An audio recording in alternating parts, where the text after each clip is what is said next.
Hello dear subscribers, today I will tell you how you can easily clear your browsing data on Google Chrome. So for doing this, just tap here on this button and here you will see settings, just tap on it. And now you need to choose your privacy and security. And here you need to tap on clear browsing data. So now you just need to, here you can choose time range, so for how much time you need to do it.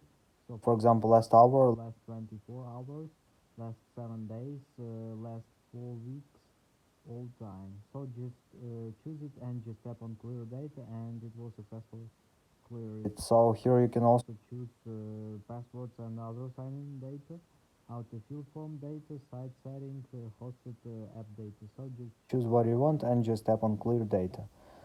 So thanks for watching, have a nice day, subscribe to my channel, click like, and goodbye.